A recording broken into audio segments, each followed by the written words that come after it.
All right, we will say good day. The title of this transmission is Parallel Realities and You. And you, and you, and you, and you, and you. Let us begin by a brief explanation of how you can understand that there are such things as parallel realities. You understand that your scientists have been seeking what they call a unified theory for quite some time. The basic idea being to reduce everything down so that you understand how every phenomenon is the product and extension of a single fundamental principle, uniting everything, connecting everything, explaining everything. Well, this would have to be true not only for what they consider to be the forces of the universe, but for space-time itself, that which is the fundamental underpinning of the idea of reality as you understand it. So not only must the idea of gravity and the atomic forces and electromagnetism all be reduced to an understanding of extensions of a fundamental principle, but space itself and time itself must also be reduced. The idea of the ultimate reduction of space would be as a single dimensionless point. We can call that single dimensionless point here. The idea of the reduction of time would be a single timeless moment. We can call that single timeless moment now. So we have the idea of a here and a now, and everything being here and now. Everything being an expression, every single experience of a different place, a different location, the idea of volumetric space, the very idea of different moments in time, past, present, future, all being extensions and products of the idea of that dimensionless point and that timeless moment. And if there is truly only a dimensionless point and a single timeless moment, the here, the now of everything, and yet you are capable of experiencing what appears to be, what feels like different places at different times, movement, change over time, moving around to different places, locations within the idea of space. You can experience that, but they must all be the product of the same dimensionless point and timeless moment, experienced in different ways, from different angles, different points of view, so to speak, different perspectives. It's the same dimensionless point. It's the same timeless moment, looked at in different ways, experienced in different ways. And thus the very notion of space-time, the very fact that you are experiencing what appear to be multiple places and multiple times, in itself is actually proof of parallel realities. Because if everything is really one, everything is really here, and everything is really now, then the experience of multiple places and times are all happening at once. And thus every single moment, what you call seconds, minutes, nanoseconds, what have you, different locations, A, B, C, D, E, F, G, these all have to be happening at the same time in the same place, basically, fundamentally. And therefore, every single tick of the clock is actually an experience of a different parallel reality. Every single movement, no matter how small, is actually the experience of a different parallel reality, all existing simultaneously with every other moment, every other place. So parallel realities really are the fundamental underlying reality that you do experience. You may think of your life as happening in a single timeline, but that single timeline is actually thus composed of many different perspectives, many different movements and experiences of time, changing, movement through space, and therefore your entire timeline is actually constructed of an infinite number of parallel realities. Well, all right, finite within what you might call one lifetime, as you experience time to exist, but infinite in the varieties that exist to create all the different parallel timelines, all the different choices one may make, all the different choices one may experience in creating themes to explore as a physical being. So yes, finite to a certain degree that is relevant for whatever theme you are exploring as a physical being, as a physical consciousness, from a physical point of view, but infinite in the vast number of parallel timelines there can be, being experienced by an infinite number of versions of what you consider yourself to be. Now, of course, all those other versions are not you as a person. They are their own people, but you cross-connect to them, as we have explained, through energy, downloading information and experience from all these different parallel versions of your greater being, experiencing all these multiple incarnations simultaneously in parallel timelines. But again, remember, each parallel timeline, each timeline that seems like a single timeline is still going to be composed of different frames, you could say, that are grabbed from a variety of parallel realities in order to create the single timeline that you believe your life represents. So you're really cross-connecting in a constantly changing dynamic pattern of downloading information and experience from any number of parallel versions of yourselves, where and when it is relevant for you to do so, in order to enhance and inform the timeline that you are constructing constantly, moment by moment by moment, into what appears to be a single timeline that is actually the product of a multitude of timelines and a multitude of parallel reality experiences being had by all the different simultaneous incarnations that your oversoul is experiencing all at once. This is why you have such a wide variety of choices available to you, even though some of them may seem limited to the themes and the relevance of those themes that you are exploring. Nevertheless, this is why you can experience the destiny you have created for yourself in so many different ways. Why you can, as I say, go down that hallway, because that hallway is you. You cannot do anything other than the way you, this person, would do it. But you can do it in any number of ways that this person would choose to do it. You can walk, you can run, you can be happy, you can be sad, you can be contemplative, you can be angry, you can do it by going slowly, you can do it by jumping up and down, you can be excited, you can be calm, you can look in every doorway down the hall, you can ignore them all, you can go backwards, forwards.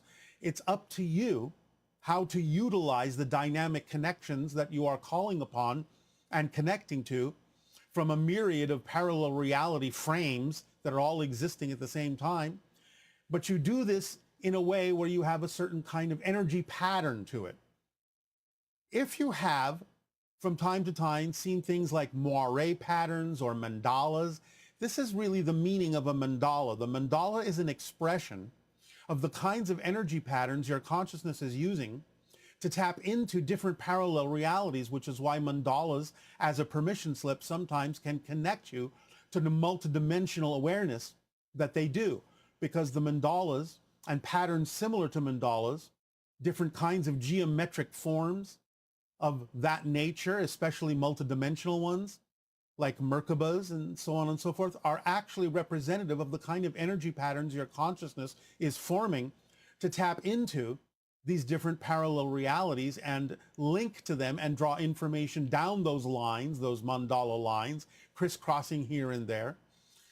This is why many of these ideas of focusing on mandalas can help expand your awareness of the multidimensional existence that you have, what you're tapping into on physical, non-physical, multidimensional levels through time and space, beyond time and space. So using mandalas that way to tap into different parallel realities as a permission slip can be very powerful in your meditations, to allow you to start cross-connecting and be a little bit more aware and realize a little bit more of what realities you are tapping into, what versions of yourselves, what counterparts of yourselves, what other incarnations, perhaps even not only on Earth, but in other civilizations, you are drawing from in parallel lifetimes, in order to inform this lifetime, even as all those other lives may be drawing upon your experiences to inform their experiences in their lifetimes, in their timelines, also constructed of a myriad of parallel reality moments. So it's quite a dynamically complex pattern of energy, of consciousness expressing itself in these geometric patterns of vibrational awareness that create the unique you that you are. No mandala is the same as any other mandala. Even if it's off by a fraction of an inch, it's still very different.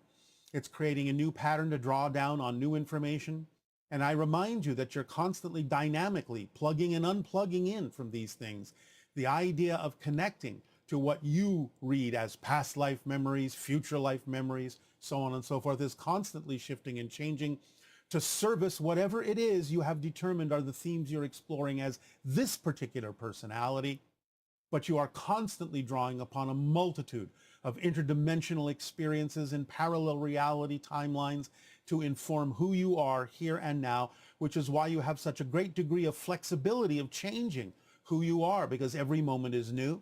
You can unplug from everything and replug into many different things and define who you are in this moment, who it is you prefer to be, who is the idealized expression of yourself in this particular personality construct as this version of the greater being that you are. Thus approaching more understanding and awareness of this greater being that you are, the oversoul of oversouls, and connecting to source in a way that allows you to know that while you are, yes, an individualized reflection of all that is, you are also simultaneously all that is experiencing itself as a reflection, as an aspect, as a piece of itself. So it's both. You are the one and you are the all. Simultaneously, and this understanding of the mandala connection and the vibrational patterns that you use in your consciousness to connect and draw down information and experience from the multitude of parallel realities from which you construct each of your timelines can help you feel more expanded, can allow you to begin to experience more synchronicity in a multidimensional way in your lifetimes, can give you more of an expanded feeling of operating from the higher mind level of non-physical reality and the oversoul level beyond that, can expand your vision, your awareness, your sensitivity to seeing things that were heretofore invisible to you, because you're now going to include more ideas from different parallel reality dimensions into your awareness, now going through this shift into the awakening, where you can proceed to raise your vibration to the point where more things from the spirit world and more things from multidimensional realities can be perceived by you, so that you can expand and enrich your experience of reality, knowing that your experience of reality is actually the result of many different choices from many different realities that are all going to be relevant for your expansion into more self-awareness of what you are and who you are as an aspect of all that is. So, later on, we will experience a meditation to help you guide yourself in this way by using the idea of mandalas, using the idea of the patterns and vibrations of energies, and will help you by utilizing this permission slip to really begin to get more sensitized to being able to perceive things that have been around you all the time, multidimensionally, but which were heretofore invisible to you, which can now become part of your world.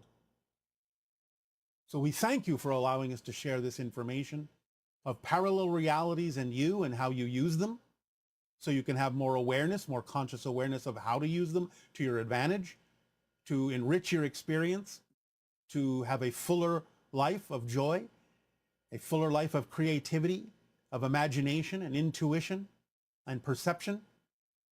And in return for the gift you have given us in allowing us to share this idea with you, I ask now in return, how may we continue to be of service to you? Please begin with your dialogues and your questions if you wish. Hello, good morning. Good day, good day. So I just wanted to start off today with a statement of appreciation. This particular season of my life has been a season of kind of synchronistic challenges coming up for me. Congratulations. Yes, Congratulations. thank you. And it's with the idea of allowing myself to be seen and heard in a more public manner. So All thank right. you for participating with me in this particular interaction. It is our passion and our pleasure. Thank you. So my first set of questions has to do with the cryptic. Yes. Um, on July what was it, 20th and the 21st, while I was on the West Coast, sorry, I was doing the cryptic on the 20th, and I was walking home. The cryptic was done synchronistically later at night, even though that's not usually what I do. I was walking home, and kind of beside a street lamp and through a street lamp, I had seen a strange prism of kind of rainbow light just kind of sitting there. At first, I thought it was maybe some strange refraction of the light, but it was really crystallized. And I just kind of stood there, sorry, in awe and appreciation. The rainbow prism type thing kind of dematerialized out of reality. And then the following day, on the 21st, I was doing the cryptic. And in the middle of the cryptic, I decided to open my eyes and look up. And there were just seagulls kind of flying overhead. Again, this was also synchronistically later at night. And there were 6 seagulls, and then a seventh flew by. But then I realized the seventh wasn't actually a seagull. It was like this thing that was at the same altitude. It was relatively large. It was like an orb of light with kind of a comet-like tail. It flew straight with the directions of the seagulls, and then it kind of also dissipated out of reality. So I was wondering what those two experiences were. All right. The first is the beginning of breaking through the barriers of one reality to another, beginning to encroach from the idea of the cryptic level. One moment.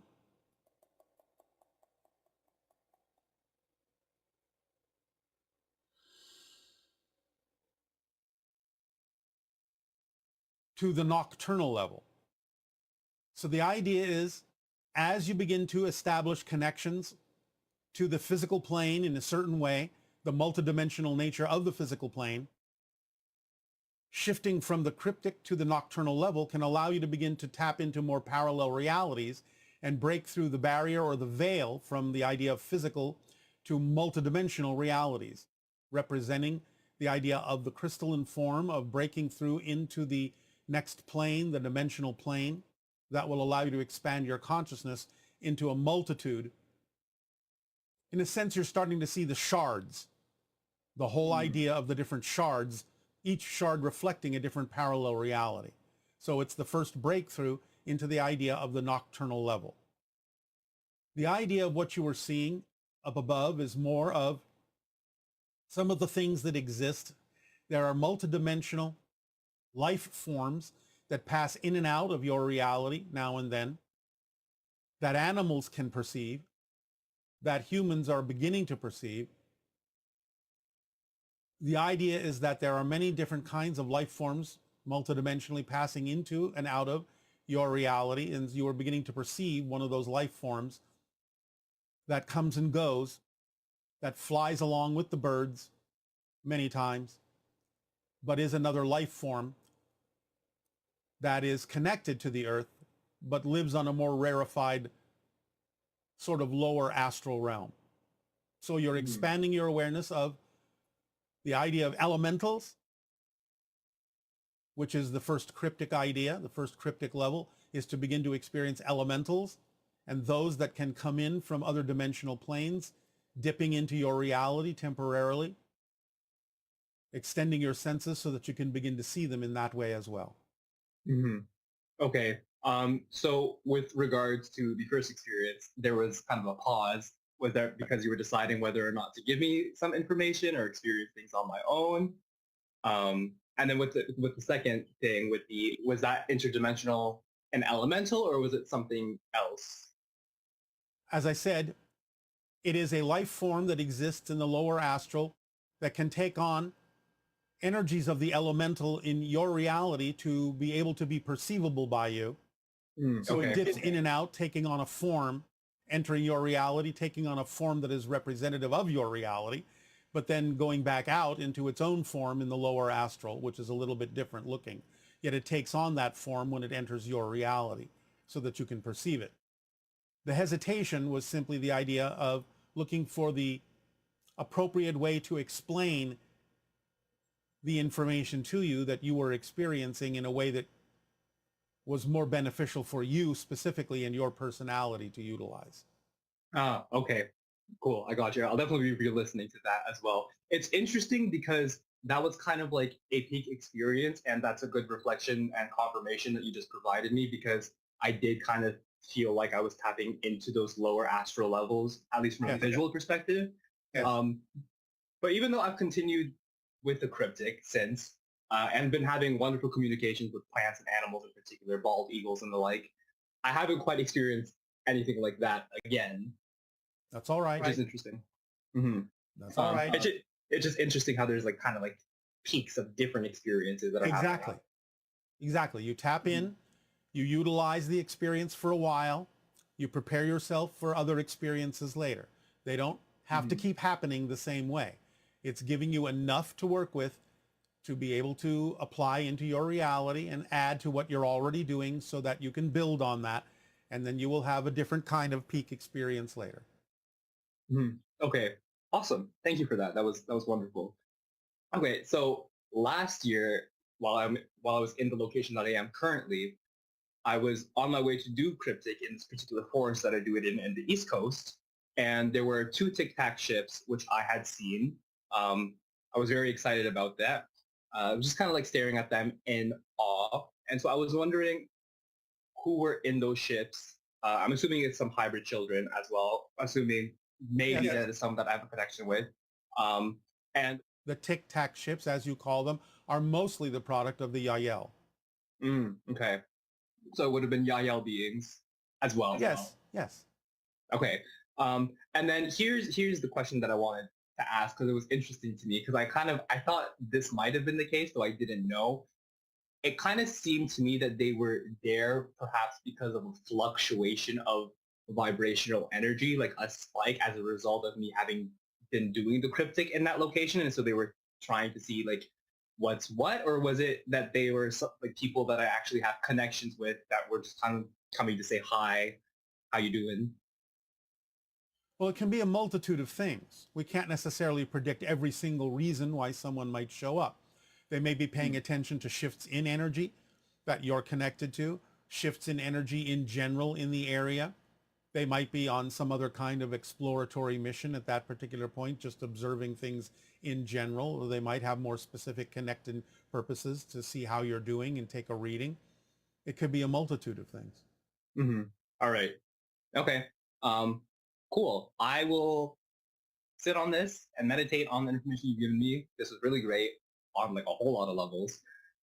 Thank you so much. I will be seeing you at some point, maybe in 20 years in open contact, maybe in my dreams, who knows. But thank you. This has also been really great in expanding my telepathy. So to whatever degree I've been doing that. So thank you very much for that. We thank you. Aveo and good day. Have it, and to you as well.